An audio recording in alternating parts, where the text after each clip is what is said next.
Hello students, good afternoon to all of you. Students, हम लोग bank और ग्राहक के बीच जो संबंध है वो टॉपिक हम लोग पढ़ रहे थे। और पिछले वीडियो में मैंने आपको बैंक और ग्राहक के बीच में जो कुछ सामान्य संबंध होते हैं उनके बारे में आपको बताया था। हमने चर्चा की थी कि बैंक और ग्राहक के बीच में एक ऋणी और ऋणदाता का जो संबंध होता है, क्योंकि जब कोई भी व्यक्ति जब बैंक में खाता खुलाता है, वह किसी भी प्रकार का खाता खोले, बैंक से उसका संबंध बन जाता है। उसके बाद हमने प्रन्यासी के रूप में बैंक का क्या संबंध है, एक अभिकर्ता के रूप में बैंक का ग्राहक से क्या संबंध है, एक परामर्शदाता के रूप में बैंक का ग्राहक से क्या संबंध है, इन सारे बिंदुओं के बारे में मैंने आपको बताया था। आज मैं आपको बैंक और ग्राहक के बीच जो दूसरा हमारा मुख्य बिंदु है, विशेष संबंध, उस विशेष संबंध में हम पहला जो महत्वपूर्ण संबंध है उसके बारे में पढ़ेंगे। देखिए, बैंक और ग्राहक के बीच में विशेष संबंध जो होते हैं उनमें जो पहला संबंध होता है वो है चेकों के भुगतान करने का वैधानिक दायित्व। अब ये बोलने में, पढ़ने में, लिखने में बड़ा आसान सा लगता है कि भाई हम बैंक में कोई चेक जमा करवाते हैं तो उस चेक का भुगतान तो बैंक को करना ही पड़ेगा, उसका दायित्व है। लेकिन इस बात में भी आपको कई चीजों का ध्यान रखना है, जैसे अनुबंधनात्मक संबंध एवं वैधानिक बाध्यता। देखिए स्टूडेंट्स, जब कोई भी व्यक्ति बैंक में खाता खोलता है ना, तो खाता खोलते ही बैंक और ग्राहक के बीच में एक अनुबंध लागू हो जाता है, यानी एक अनुबंध का संबंध जो है वो उनमें आपस में स्थापित हो जाता है। और बैंक को ग्राहक के जो चेक होते हैं ना, उनका भुगतान करना पड़ता है। उसके लिए वो बाध्य भी है और उसका वैधानिक दायित्व भी है। ठीक है, लेकिन ये जो वैधानिक बाध्यता होती है, ये बाध्यता निरपेक्ष नहीं है, यानी एब्सोल्यूट नहीं है कि उसकी वैधानिक बाध्यता कब उत्पन्न होगी, जब कुछ शर्तों की वो ग्राहक पूर्ति करेगा। कुछ शर्त, वो क्या शर्तें हो सकती हैं?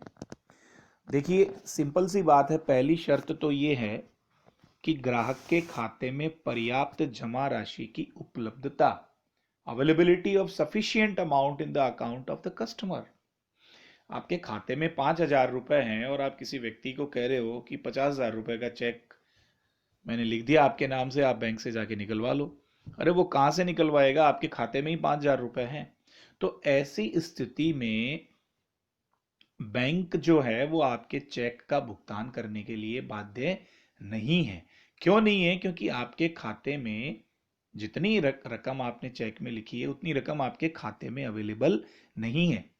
और इसे आपने सुना होगा, चेक बाउंस हो गया, चेक का अनादरण हो गया, ऐसा कुछ होता है तो इसकी एक सजा है।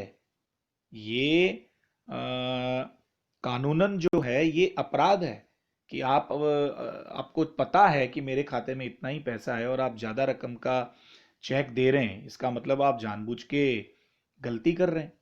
तो इसमें जितने चेक की राशि है, जितना आपने चेक में अमाउंट लिखा है उसका दुगुना, है ना, या 2 साल का कारावास या दोनों दंड दिए जा सकते हैं यदि आपने ऐसा कोई काम किया है कि बिना पर्याप्त राशि के आपने चेक जो है वो काट दिया है। तो इस बात का अपने को ध्यान रखना चाहिए। हाँ, अधिविकर्ष की सुविधा आप लेना चाहते हैं तो वो तो आपको बैंक से पहले बात करनी पड़ेगी, पहले बैंक को बताना पड़ेगा। लेकिन आप जानबूझकर ये काम करते हो तो वो जो है उसकी सजा आपको मिलेगी। दूसरा जो शर्त जो पूरी करनी है वो है कि चेक पूर्ण होना चाहिए। पूर्ण का मतलब, जब आपको बैंक चेक बुक जारी करता है तो उस चेक के ऊपर जब आप चेक बैंक में लगा रहे हैं तो उस चेक के ऊपर जो डेट है, किसके नाम पे है, किसको आप पेमेंट देना चाह रहे हो, आप लेना चाह रहे हो, और जितनी राशि है उसको आप वर्ड्स में लिखना, जहाँ पे वर्ड्स में लिखने के लिए कहा गया है वहाँ पे वर्ड्स में लिखिए, जहाँ पे संख्या है वहाँ पे लिखिए। ठीक है। और आपका चेक काटे जाने वाले के जो हस्ताक्षर हैं वो हैं। और कभी कभी जब हम अकाउंट पे ही चेक करते हैं तो आपने देखा होगा हम लोग लेफ्ट साइड में ऊपर ही ऊपर दो लाइन खींचते, A/C लिख देते हैं, यानी अकाउंट पे ही वो जो चेक में जमा रकम है वो उसके खाते में जमा होगी, उसे नगद रूप से जो है वो नहीं मिलेगा। तो इस प्रकार से चेक पे जो भी चीजें लिखी हुई होती हैं वो पूर्ण होनी चाहिए। ठीक है। तो अब आपके खाते में पर्याप्त राशि हो, चेक पूरा हो, और तीसरी जो शर्त है वो है भुगतान के लिए उचित प्रस्तुतिकरण, यानी प्रॉपर प्रेजेंटेशन ऑफ पेमेंट।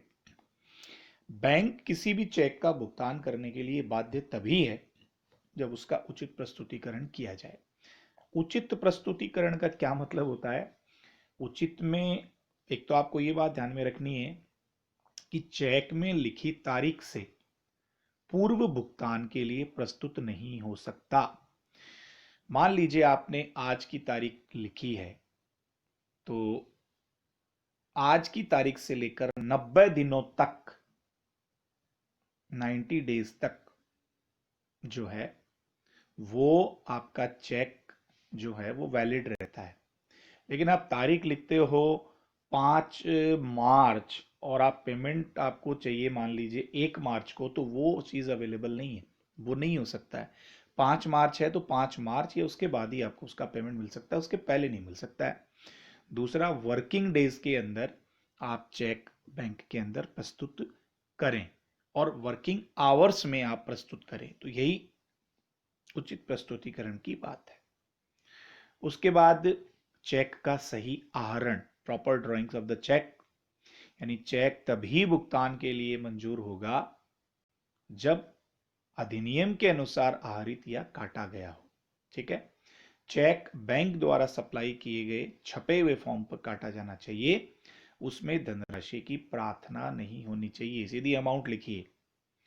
उसके बाद पर्याप्त आवेदन राशि, तो ये एक सामान्य से बिंदु हैं, ये आप जो है आपका चेक का भुगतान करने का वैधानिक दायित्व बैंक का होगा, लेकिन वो तभी होगा जब आप इन शर्तों की आप पूर्ति करते हो। सामान्य सी बात है। उसके बाद इसमें हम थोड़ी सी बात मैं आपको और बताऊं तो आप ये देखिए कि चेक के अनुचित अनादरण के प्रभाव, consequences of wrongful dishonour of cheque. देखिए क्या होता है, सामान्य व्यवहार में अपने ग्राहक के चेकों का भुगतान करना बैंक का एक वैधानिक दायित्व है। यदि वह बिना किसी उचित कारण के गलती या भूल अथवा जानबूझकर चेक का अनादरण कर देता है तो उसे ग्राहक को हुई क्षति या हानि की पूर्ति करनी होगी, चाहे क्षति कम या अधिक हो। ठीक है। इसके अलावा बैंक द्वारा ग्राहक की ख्याति की भी उसको क्षतिपूर्ति करनी पड़ेगी।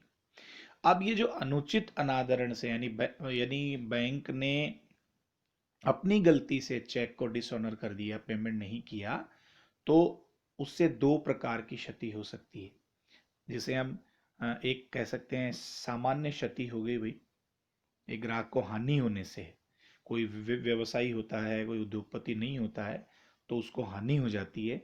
इस संबंध में एक गिबन्स और वेस्टर मिनिस्टर बैंक का एक विवाद भी हुआ था, वो भी एक इसमें उदाहरण है, जिसमें क्या हुआ था कि एक लेडी थी गिबन्स नाम से, वो एक मकान की किराएदार थी, और उसने क्या किया कि अपने मकान का किराए का पेमेंट करने के लिए जो चेक होता है वो अपने मकान मालिक को दे दिया।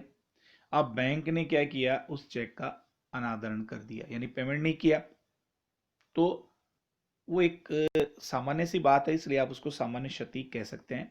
कई बार विशेष क्षति हो जाती है, कोई बड़ा व्यापारी होता है, व्यवसायी होता है, उद्योगपति होता है, उसके चेक को आप बिना किसी कारण से बैंक डिसऑनर कर देती है, तो वो उसके बदले में क्षतिपूर्ति की मांग भी करता है, क्योंकि उसकी जो गुडविल है, उसकी जो मार्केट में उसकी जो क्रेडिबिलिटी है, उसको उससे नुकसान होता है। तो ये सामान्य सी बात है।